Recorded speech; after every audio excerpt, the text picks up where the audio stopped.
इस वीडियो में हम बात करेंगे 2014 की फिल्म कॉन्फेटी हार्वेस्ट के बारे में, जो कहानी है कैटलाइन नाम की एक लड़की की जो एक सख्त प्रोटेस्टेंट परिवार का हिस्सा है। ये एक ऐसा धार्मिक परिवार है जहाँ ना तो बच्चों को किताबें पढ़ने की इजाजत दी जाती है और ना ही लड़कियों को किसी भी चीज का हिस्सा बनने की, पर कैटलाइन को किताबों के जरिए इस माहौल से निकलने का रास्ता मिल जाता है। नेदरलैंड्स में मौजूद ज़ीलैंड नाम के एक इलाके में 12 साल की कैटलाइन अपने माता पिता और 6 भाइयों के साथ रहती है। उस इलाके में थोड़े दिनों के लिए कुछ नए लोग रहने आए और ये देखकर कैटलाइन का परिवार उन्हें भगाने के तरीके सोचने लगा, जिसका ये मतलब है कि उस इलाके के लोगों को बाहरी लोगों का आना पसंद नहीं है। कैटलाइन का परिवार प्रोटेस्टेंट धर्म का हिस्सा था। कैटलाइन इस माहौल से निकलकर आजादी से जीना चाहती थी, पर उसे ये मौका कभी ठीक से मिला नहीं। किसी आर्मी कैंप की तरह परिवार के बच्चों को रूल्स फॉलो करने पड़ते हैं और घर में शांति बनाए रखने की सलाह माननी पड़ती है। हर रोज खेतों में जाकर ही कुछ देर के लिए कैटलाइन और उसका सबसे बड़ा भाई क्रिश्चियन उन रूल्स को भूल जाते हैं।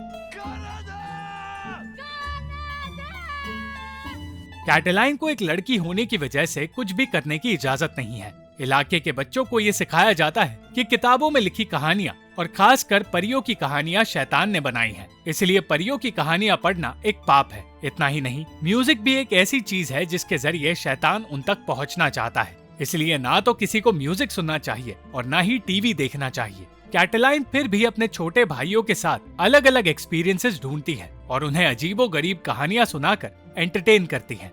उसके दादा बाकियों से अलग थे और वो कैटलाइन को अपने साथ हर जगह ले जाया करते थे। अपने दादा की ही वजह से कैटलाइन को नए एक्सपीरियंसेस और कहानियों के बारे में पता चला। एक दिन घर लौटते हुए उसने एक अनजान औरत को देखा, पर वो उस औरत के बारे में कुछ जान नहीं पाई। उसी दिन कैटलाइन के छोटे भाई उसकी बनाई कहानियां सुनकर अपने दादा की बनाई खाद के पास चले गए और उनमें से एक भाई उस खाद में गिर गया। उस बच्चे को बचा तो लिया गया, पर इस कोशिश में कैटलाइन के दादा को दिल का दौरा पड़ गया और उनकी मौत हो गई। कैटलाइन ने उस इकलौते इंसान को हमेशा के लिए खो दिया जो उसे आजादी से जीने दिया करता था और वो उनकी मौत के लिए खुद को जिम्मेदार मानने लगी। उस दिन के बाद उसने अपना पूरा ध्यान बाइबल में लगाना शुरू कर दिया, क्योंकि वो अपने आप को एक पापी मानने लगी थी। कुछ दिन बाद एनी नाम की एक लड़की उनके घर रहने आई। एनी का परिवार कैटलाइन के परिवार से ज्यादा सख्त है और कैटलाइन की दादी का कहना था कि कैटलाइन को एनी को देखकर उसकी तरह बनने के बारे में सोचना चाहिए। कैटलाइन ऐसा करना तो नहीं चाहती थी, पर उसे एनी जैसा बनने की कोशिश करनी पड़ी। रॉजर और एनी एक दूसरे को पसंद करते थे और ये बात सिर्फ कैटलाइन जानती थी और इस राज को छुपाने से उसकी एनी से दोस्ती हो गई। धीरे धीरे वो अपने पिता के काम में उनका हाथ बटाने लगी और अपने भाइयों की तरह काम करने लगी। उसने जानवरों को भी संभालना शुरू किया। ये काम उसके लिए आसान नहीं था और उनकी गाय काबू से बाहर हो गई, पर सही वक्त पर क्रिश्चियन और रॉजर नाम के दोनों भाइयों ने हालात संभाल लिए।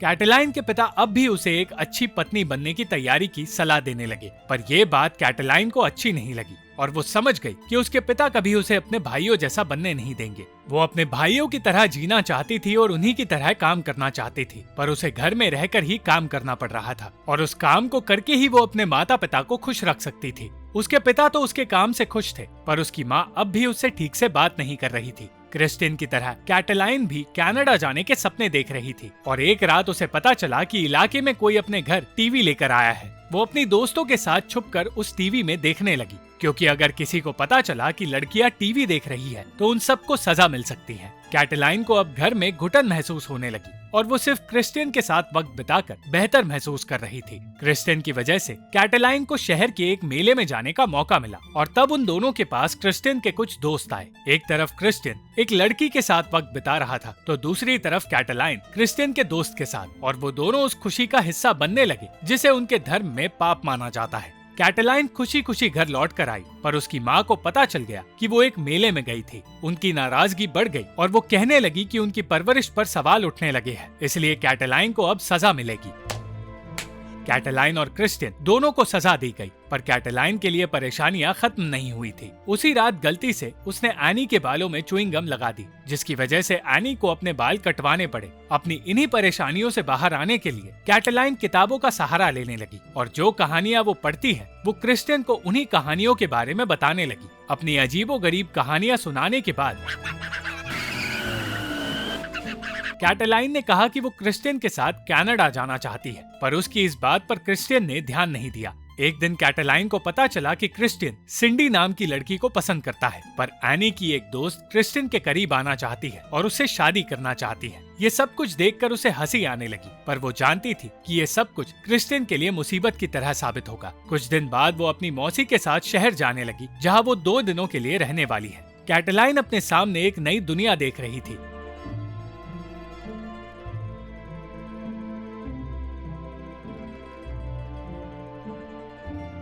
और तब कैटलाइन को बताया गया कि उसकी माँ पहले बिल्कुल कैटलाइन की तरह थी और आजादी से जिया करती थी। ये सुनकर कैटलाइन हैरान हो गई और उसे यकीन नहीं हुआ कि उसकी माँ पहले एक खुश मिजाज लड़की हुआ करती थी। इस बात से ज्यादा हैरानी उसे तब हुई जब उसे पता चला कि उस शहर में लड़कियों को अपनी पसंद की चीजें करने या पसंद के कपड़े पहनने से रोका नहीं जाता। कैटलाइन ग्लोरिया नाम की एक औरत के घर भी गई, जहाँ उसे एक किताब मिली। वो किताब पढ़कर कैटलाइन फिर से कहानियों में गुम होने लगी। वो पहली बार आजाद महसूस कर रही थी और उसे एहसास हुआ कि उसके गांव से बाहर भी एक दुनिया है जहां खुलकर जीना पाप नहीं माना जाता। ग्लोरिया के साथ रहकर कुछ वक्त के लिए कैटलाइन को अपना रूप बदलने का भी मौका मिला।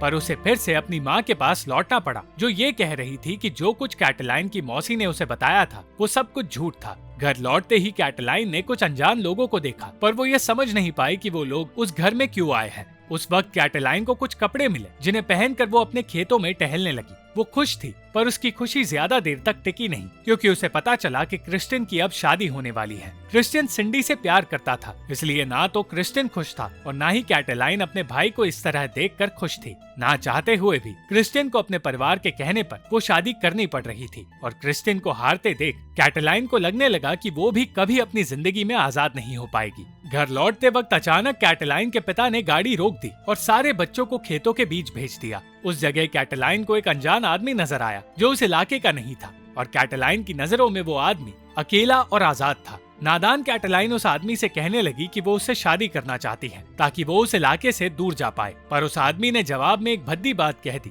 जिसकी वजह से डर कर कैटलाइन उससे दूर चली गई। इतना ही नहीं, कैटलाइन के माता पिता भी उसे बुरा भला कहने लगे क्योंकि उसने एक अनजान आदमी से बात की, और उसके पिता ने कह दिया कि कैटलाइन उस परिवार की हो ही नहीं सकती। उनकी बातों ने कैटलाइन का दिल तोड़ दिया और वो बहस करने लगी। कैटलाइन कभी कभार अपने भाई से मिलने भी जाया करती है, जो अब शहर में रहने लगा है, और उसके नए रिश्ते को देखकर उसने कनाडा जाने के अपने सपने को भी हमेशा के लिए छोड़ दिया। एक रात उसने अपने टीचर और अपने माता पिता को बातें करते हुए सुना, और उसे पता चला कि अगर कैटलाइन अच्छा बर्ताव करे तो स्कूल की तरफ से उसे अलग अलग शहरों में जाकर पढ़ाई पूरी करने का मौका मिलेगा। अगले दिन से ही वो अपने माता पिता से अच्छा बर्ताव करने लगी और काम में भी अपने भाइयों का हाथ बटाने लगी। पर कोई भी ये नहीं जानता था कि वो एक और चीज तैयार कर रही है, जिसका इस्तेमाल वो अपने भाई क्रिस्टियन की शादी में करेगी। अलग अलग किताबों को पंच करके वो कचरा इकट्ठा करने लगी, और ये काम कई दिनों तक चलता रहा। एक दिन कैटलाइन की दादी अपने पति को याद करके रोने लगी और कहने लगी कि वो ये तक नहीं जानती कि उसके पति अब ठीक है या नहीं। तब अपनी दादी को संभालकर उसने बताया कि जिस दिन वो अपने दादा के साथ शहर गई थी, उस दिन उसने एक अनजान बूढ़ी औरत को देखा था, और ठीक उसी वक्त उसके दादा को कोई गाना सुनाई दिया था। कैटलाइन को कुछ सुनाई नहीं दिया, पर वो गाना सुनकर उसके दादा ने अपनी गाड़ी धीमी कर दी, और अगर वो गाड़ी धीमी ना करते तो उस दिन कैटलाइन और उसके दादा दोनों की मौत हो जाती। ये सुनकर कैटलाइन की दादी को लगा कि उसके दादा पर भगवान का आशीर्वाद था। कैटलाइन ने ये भी कहा कि उनके फ्यूनरल पर उसे भी वही गाना सुनाई दिया था, और ये सुनकर उसकी दादी सोचने लगी कि कैटलाइन के सर पर भी भगवान का ही आशीर्वाद है। मगर वो ये नहीं जानती थी कि ये सब कुछ कैटलाइन की बनाई एक झूठी कहानी है। कुछ महीनों तक अपनी मंगेतर के साथ रहने के बाद क्रिस्टियन की शादी का दिन आया, और वो अपने परिवार से बचने के लिए खेतों में छुपने लगा, पर ज्यादा देर तक वो ऐसा कर नहीं पाया। जल्द ही शादी पूरी हुई और सब कुछ ठीक रहा, मगर कोई ये नहीं जानता था कि कैटलाइन के दिमाग में क्या चल रहा है। सिंडी और क्रिस्टियन दोनों ही इस शादी की वजह से निराश थे, पर क्रिस्टियन को खुश करने के लिए कैटलाइन ने कुछ ऐसा किया जिसने उसके माता पिता को हैरान कर दिया। सिंडी जैसे छोटे बालों के साथ वो अपने परिवार के सामने आई, और उसने उन सब पर वो कॉन्फेटी गिराई जो वो कई दिनों से बना रही थी। कैटलाइन की ये हरकत एक मेटाफर है जो हमें ये बताता है कि उसने हमेशा के लिए अपने धर्म और उस धर्म के दबाव को पीछे छोड़ दिया है। वो अब अपने परिवार की तरह भक्ति में गुम होकर भगवान को खुश नहीं करना चाहती। वो खुद अपनी जिंदगी को कंट्रोल करके अपने आप को खुश करना चाहती है। अंत में उसने अपने घर को अलविदा कहकर शहर जाने का भी फैसला किया, जहाँ उसे वो एडवेंचर मिलेगा जिसकी उसे हमेशा से तलाश है। इस बार उसकी माँ ने उसे नहीं रोका और खुशी खुशी कैटेलाइन अपनी आजादी की ओर बढ़ने लगी। Thank you for watching this video. अगर आपको ये वीडियो पसंद आई तो इस वीडियो को लाइक, शेयर और इस वीडियो पर कमेंट जरूर करें और इस चैनल को सब्सक्राइब करना मत भूलना।